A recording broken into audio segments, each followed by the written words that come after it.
Snow and poor weather are putting a damper on the Hyannis Marathon. The Barnstable Police Department's Community Impact Unit is making sure homeless individuals aren't out in the cold, and the Hyannis Fire Department is dealing with an increase in the number of frozen and burst pipes. We have important information on how residents can deal with that. These stories and more on this episode of Barnstable Today. It's Tuesday, February 17th, 2015. I'm Sarah Mantle.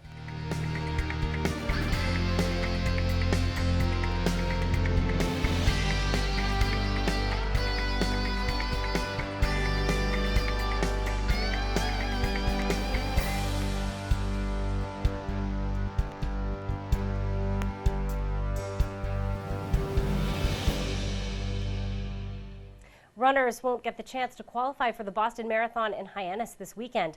Town officials and race organizers agreed to cancel the Hyannis Marathon due to road conditions and limited parking. Police Chief Paul McDonald says hosting the marathon Sunday would just not be safe. Last year's race, I believe there was 7,300 runners on the street. It starts in front of the Resort and Conference Center there on Scudder Avenue, goes through Hyannisport, down through Centerville. You know, with the roads being as narrow as they are, with the amount of snow on the roadway, with the snowbank, which affects the visibility of cars at all of the intersection, and then to put 7,300 runners on the roadway, it was a recipe for disaster. So we made a decision to cancel a road race. We don't make that decision lightly, because we know it's a huge economic shot in the arm for Hyannis in the middle of winter, but public safety has to prevail. The Hyannis Marathon will not be rescheduled. For more information, you can visit hyannismarathon.com. The Barnstable Police Department's Community Impact Unit is making sure homeless individuals are sheltered during the recent severe weather.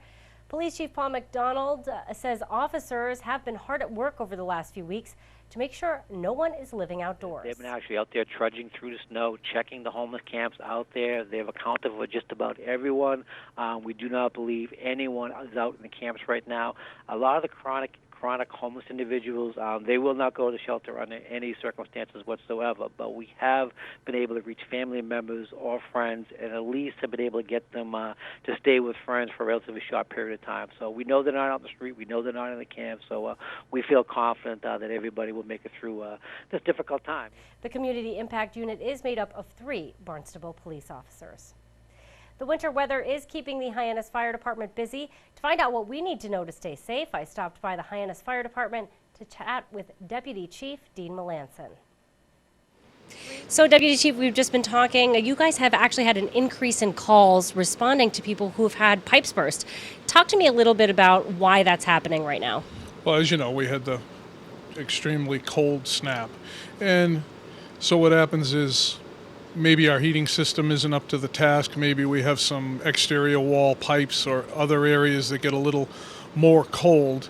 We don't notice it normally when we're down in the 30s into the teens, but we came down below zero here, and so it can be as simple as an exterior wall sink in your bathroom where the back of that cabinet and the piping gets cold, it freezes up, and then the pipe bursts, and as things warm up, then the water gets released. So last night we did around 12 or 13 water release calls throughout the district, and I know all the other fire departments were running pretty busy to handle them as well. It's got to be really tough to handle, too, I think, during this weather. I mean, heading out there. Is there anything that we can do as homeowners or renters, to help prevent this? Well, you want to make sure your heat's up. Sometimes people, especially in second homes or unused areas, they might close them off or turn the heat way down. When we get cold snaps like this, you want to make sure you're running the heat up a little higher, probably 65, somewhere up there.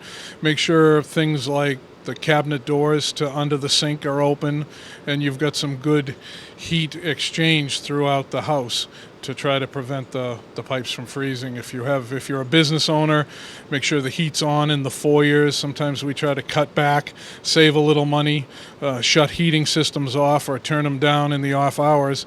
And so we've had some foyer piping freeze, we've had some general area piping freeze, just because the heat's been turned down and the cold's been allowed to get into the building. Great. Thank you so much for those tips. Wanted to talk about a couple other things as well today with you. First of all, want to make sure outside we have a huge levels of snow building up out there. More snow is falling today. One thing we want to make sure residents are doing is to keep those gas vents outside their homes clear, because we don't want any carbon monoxide poisoning.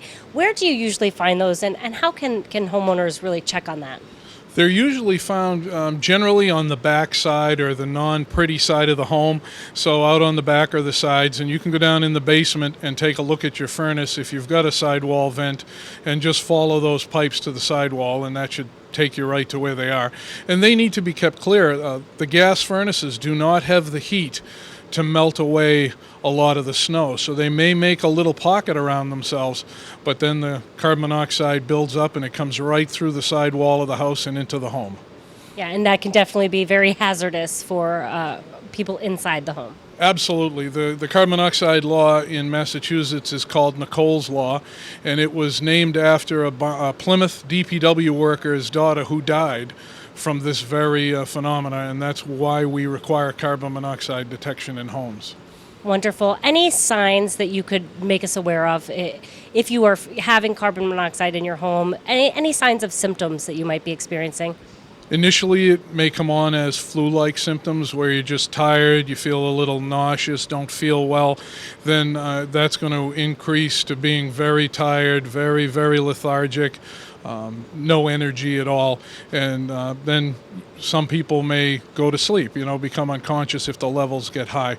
There's often no taste and no smell. So that's why the carbon monoxide detectors are so important. The firefighters just came back from a home that had 60, 70 parts per million in it due to an oil burner malfunction, and that can be fatal over time.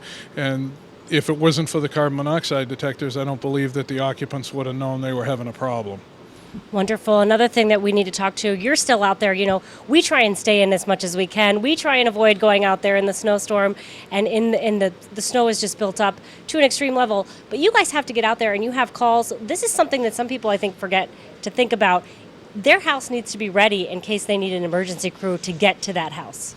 Absolutely. The snow's difficult. I know most people are kind of had their fill of the snow, so we may be not shoveling as much as we should or clearing as much. So we see a lot of homes where only the entrance and exit that the homeowners use on a day-to-day basis gets shoveled. The other ones don't. That may be okay for you to come out day to day, but if there's a fire or other problem in the home, you may not be able to get to that exit. So having the front door or any other exit shoveled is important. And also, can we get an ambulance up to your home? If you need medical care, can the paramedics and EMTs make it into the house? And conversely, can we get a stretcher out? Just because you can walk out doesn't mean necessarily that we wouldn't try to use the front door or another door with a stretcher.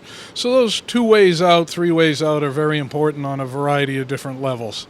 Another important thing I'm thinking of is, we all remember, of course, to shovel out our mailbox, but sometimes I don't think people are remembering to get that fire hydrant as well. Those are really important for you to have access to as well. Absolutely. We've been working with the DPW and the water company. We sent crews out last week to shovel some hydrants, but just in the village of Hyannis, we have over 800 hydrants, and we really need the general public's help in keeping those clear.